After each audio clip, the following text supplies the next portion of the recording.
We live in a world full of oppression. Don't say this. You can't feel that. No, you didn't possibly see that. No, no, no. Obey. Get in line. Why aren't you doing exactly as told? Are you sure that you're supposed to do exactly as told? Maybe we're here to change this place. You see the problems left and right. If man has always had the answer, why hasn't it worked? Why is my family still suffering then? And yours?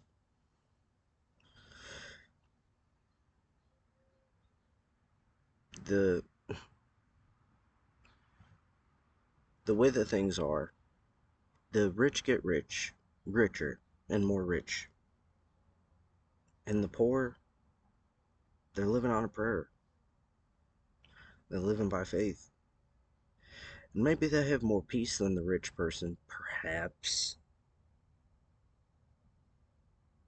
Or perhaps they just have a cleaner heart, a more pure heart, because they have to do without. It's kind of like fasting, you know. When you're fasting for 10 days, 5 days, 3 days, even a day, and you're not eating, you're like, wow, I can't even barely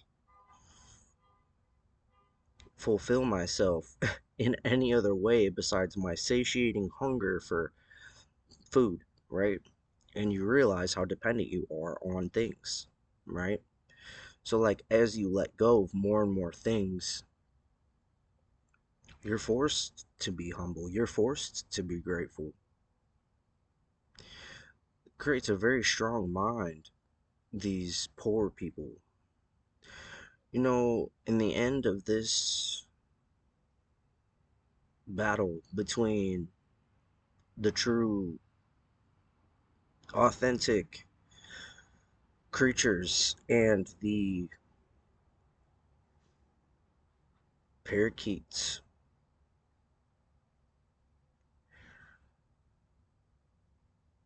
it's going to it's going to look like a facade. It's going to look like a deceitful thing. It's going to appear like all these business suits and good, well-to-do people. They're not well-to-do. And the people that don't look too well-to-do, they're well-to-do. Or maybe they just look like they have more flavor, been through more life. They don't look so polished.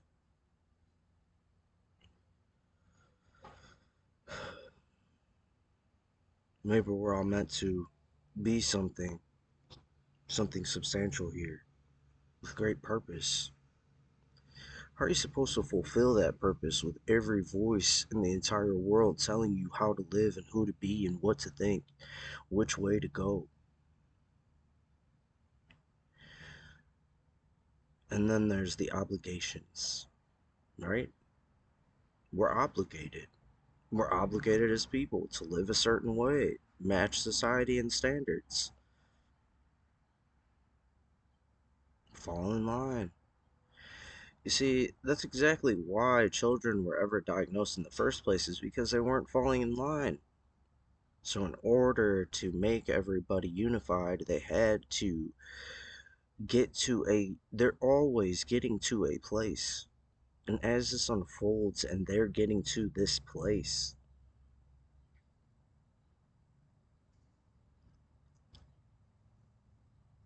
I refuse to fall into this.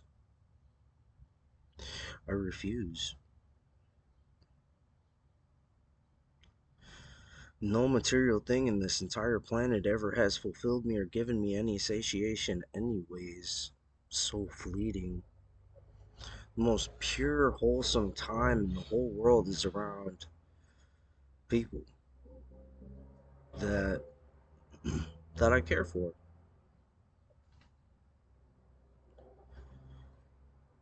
Isolation is not natural. This is not normal to be like Black Mirror and have social scores and cues that are running our lives and trying to get likes and subscribes on our phones as we're passing by and meeting people. Hey, could you subscribe to me? Could you give me a like? Could you possibly pretend like I exist on this internet world? Because if I don't exist here, I don't exist at all. And if my social scores aren't that good, people are going to think something of me in the real world because my internet world is so reflective of the real world. It's a sick world. It's all a matrix. Literally, it's not real. This video with you right now is non-interactive. I always encourage, please comment, talk to me, but it's very hard to communicate with somebody when you're just watching something. Imagine watching a movie and trying to talk at the same time. It's hard, you know? And you can maybe later reflect and email me or message me, but again, this isn't a real way to build relationships and substantially move forward to like a real place of connection, you know? Maybe perhaps you get something out of this, and I'm grateful for that. I get a lot out of every single person that ever says anything, or yeah, because literally all the commentary has kept me doing it realistically. Uh, if there was no engagement and it never gained any traction and nobody ever heard what I had to say, or people basically just had hate mail for me, I probably would no longer voice my opinion, right? And I don't have a whole lot of supporters, just a few. But the few, they're a lot. They're a lot. It means a lot. It's meaningful. Every little support, comment, encouragement, love, because if we're not uniting, if we're not working together, if we're not comforting one another and encouraging one another, if we don't foresee heaven on earth, a new heaven and a new earth, if we're not foreseeing great things for each other, then what is the point? What is the point? If all you feel is hate for every single person that you listen to, what is the point? There is no point. We gotta be like more masterful at gaining what you can and observing the rest and taking out of even that a lesson. But you don't have to agree with somebody's theology or every little thing that they perceive just to gain something out of them and to appreciate them as a person. And I think that it's really dangerous to not allow people to mourn or to express if they're going through a real hard time. Just tell them, have faith, don't worry, don't feel what you feel, don't think these thoughts. Stop right there, zipper that up, stop all of that. Okay, it's it's a little damaging because realistically, reestablishing a person's thought process, reestablishing a person's thought process is it's valuable. It's extremely valuable. It's extraordinarily powerful. There's skills to it. There's love behind it. There's gifts that have to be involved in it. And if you cannot, if you cannot practice love while edifying and teaching, then you're just harming. You're just harming. We need each other to comfort one another in this time and to not feel like, hey, all these troubles, all these trials, all this chaos that we can foresee, nobody else in the whole entire world agrees with standing against it or feels like they're opposed to it, you know? The the coalition of working together against a system that's oppressing and suppressing people is important. Fear is not my friend. It's not your friend. It's not going to move your feet ever. It's not going to motivate you to change or try or do anything different today.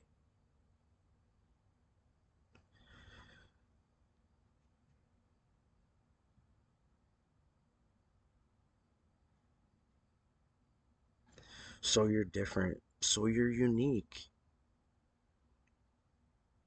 Be it. Embrace it. Move forward. Change. Don't just adapt to everybody just for adaptability. Don't rewire yourself just to fit in. Don't mask yourself just to be like everybody else. Please, I'm so sick of the mask. Can you take your mask off?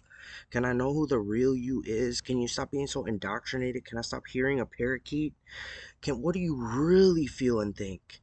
No, no, no. Tell me about the discouragement and the actual fear and the reality of your world so that we can really work through it realistically, psychologically, emotionally, and mentally, every single day, working through it, addressing it. It's no problem. Okay, it's very real to you. Let's work through it. Disregarding the psychology of the mind or how somebody can get better based on what they've studied when they already know how to mind control people into going ill and being chaotic and getting into a off frequency, an off sense of chaos and anxiety. When they know how to do that to create that problem, they obviously have a solution to it and also have studied it enough to understand the psychology of the mind. So you and I understanding the mind and psychology, it's a useful tool at the very least. It's a very useful tool. If you can understand, hey, right now, my memory, it's clouding my judgment. Right now, I'm emotionally hijacked in this circumstance and I can't see it from a valid point of view, and my vantage point is skewed because my emotional hijacking. Look that up. See look up what is emotional hijacking. And my memory right now won't allow me to process real data or information in this relationship or in this scenario, and I'm going to have to deal with this past trauma or this emotional state in order to bring my mental state down to a level where I can cognitively reason again. Your emotions and your cognitive reasoning are like super linked, and we just want to say, emotions are useless and push them to the side and push them to the side. And yet, all day, our heart is crying, our heart is bleeding, our heart is aching, our heart is screaming, our heart is speaking, as well as our intellect. And that's why I said in one of my previous videos, connect your heart and your intellect, because that's what the Holy Spirit does. That's what man is missing. That's why a heart wax cold is so dangerous. You cannot palpably, you can't move hard wax. You can't do anything with hard wax. You can't move it. It needs heat to become oil, to become movable. We cannot become hardened and, oh, no, no, no, I got it. You're this, that. You can't help the person you want to help the most with that closed heart and mind to their circumstance, their viewpoint, their vantage point, and to try to understand a little bit of psychology and use some more intellect, a little bit less spirituality, a little bit in combining them to use the wisdom of God and the knowledge and the foresight of fruits and characteristics of the spirit, and then fruits of destruction and darkness that don't bear fruit, right? Things that are poisonous, and to move towards using the best way to enable your moments with people, to truly gain the best outcome for them and yourself, not to just leave and feel discouraged or them or yourself or confused. This is not a good feeling, or always feeling lonely at the end of all of your encounters or interactions, not really truly feeling like we're making a difference. This isn't a good idea. I left church a couple of weeks ago and I felt more alone, more disconnected, more discouraged, more ridicule and conviction. I felt like the pastor was just bashing. There, he was saying like, there's some of you people that don't even need to be in this church right now, and just so much like, "Ooh, ooh." And that's so common, or stomping their feet. I'm just trying to save you from hell. I'm just, meh, meh, meh, and this fear stuff. What does that do psychologically? What does that do emotionally? What fruit does it bear? Oh, it's going to help them. It's going to help me. It's going to keep us going. Okay, well, fear can only help somebody so much or drive somebody so much until it starts not. It's it's not the best way to motivate ourselves. It should just be afraid.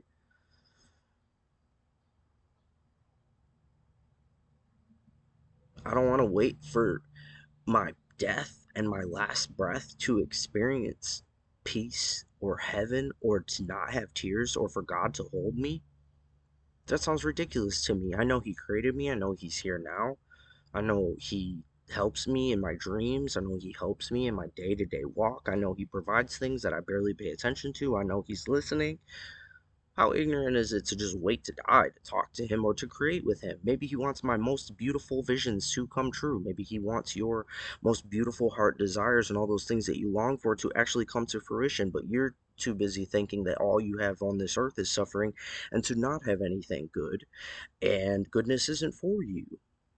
And maybe your goodness doesn't look like another person's goodness. Maybe your reality doesn't have to look exactly like everybody else's reality. Maybe you really love birds and squirrels, for instance, like my roommate or my father, and maybe another person really likes raccoons and coyotes and wolves and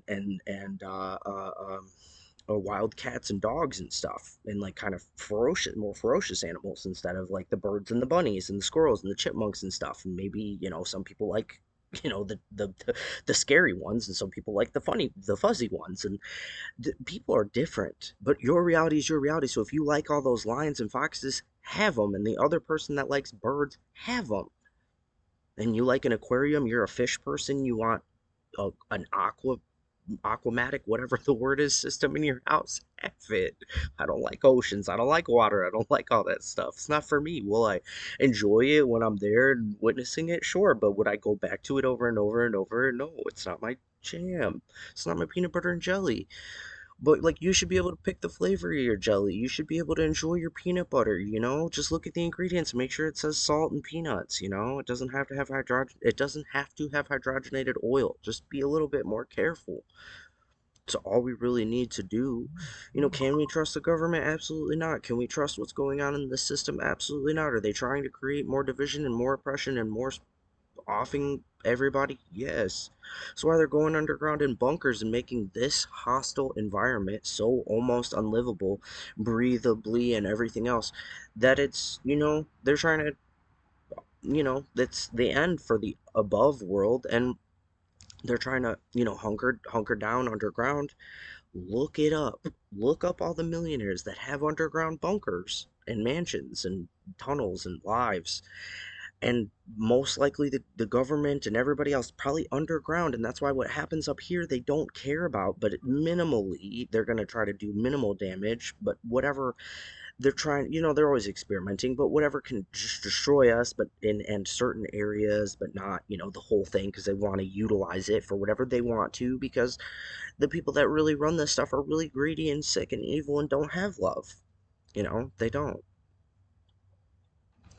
They're probably not even people. I don't know. They're probably not even our species. Certainly don't operate on a beating heart that's going to create a family and raise a dog. It's not going to feed the neighbor and care and have a berry bush that anybody could eat off of for free. They're not going to do that. That's not the people that run us. So the best thing that we can do is connect. The best thing that we can do is unify as the nobodies, as the people out here that just say, this is not correct. The elements of the earth are God's. Everything in this earth is God's, and it is supposed to be free. Resources can be divided and given out. This does not have to be run by greed. There are those of us who don't want to operate against, but want to operate with money and lies being the running drive of our nature, just running us out the door. Money and self and do. There's some people who love forgiveness, compassion, that runs their day, and that runs them out the door, and that drives them to. It's not that paycheck, it's the love for the people they feed, the cat they feed, the care that they take for another person, whatever it provides in the long run. But some people are driven by that money, and that is their whole thing, or material. It's just interlinked.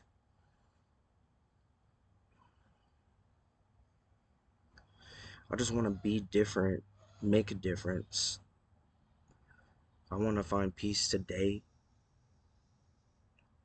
I'm watching these birds and these butterflies and these squirrels and these bunnies and stuff, and it's beautiful outside. When I go inside, I feel like a caged animal, and I feel like I'm in prison, and I feel like I didn't even build it.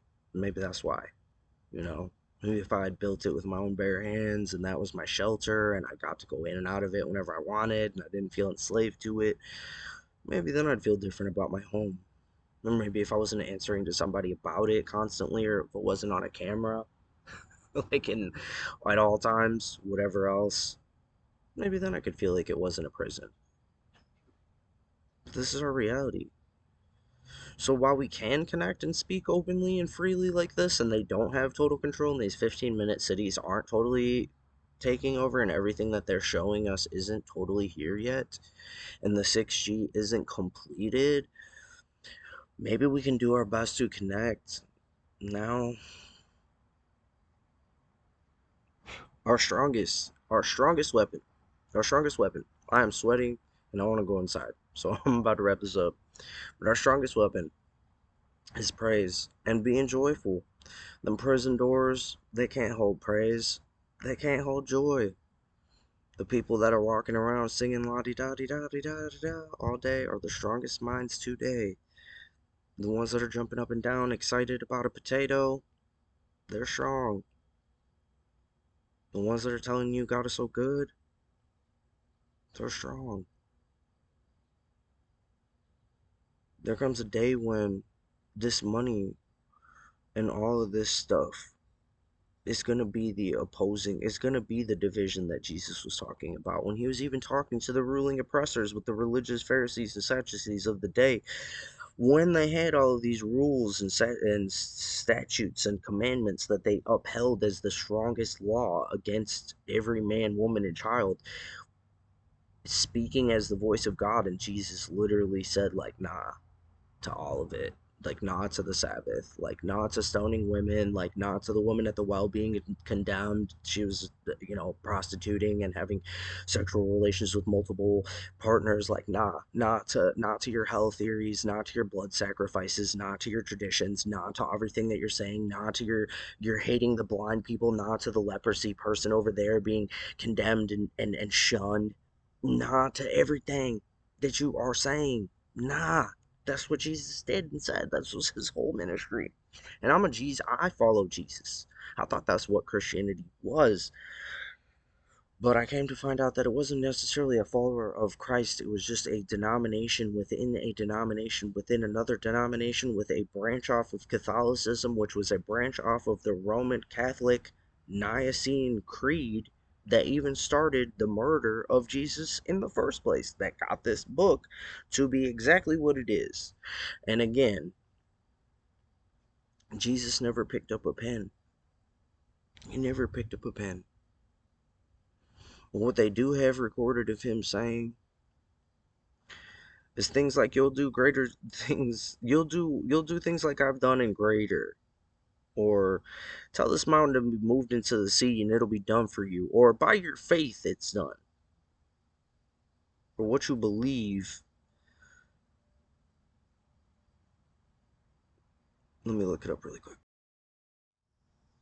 First of all, John 14:12. Truly, truly, I say to you, whoever believes in me will also do the works that I do, and greater works than these will he do, because I am going to the Father. That doesn't mean what it says it means. Okay, well, English only changes when it's coming, when it's arguments, when it's fights, or when it's biblical. It's pretty much only the time that English isn't English. Let me find the verse. Proverbs 23:7. For as he thinks in his heart, so he is. Our beliefs have consequences. Out of the abundance of the heart, your mouth speaks. So, is it, can we do more? That's my question for today. Love, grace,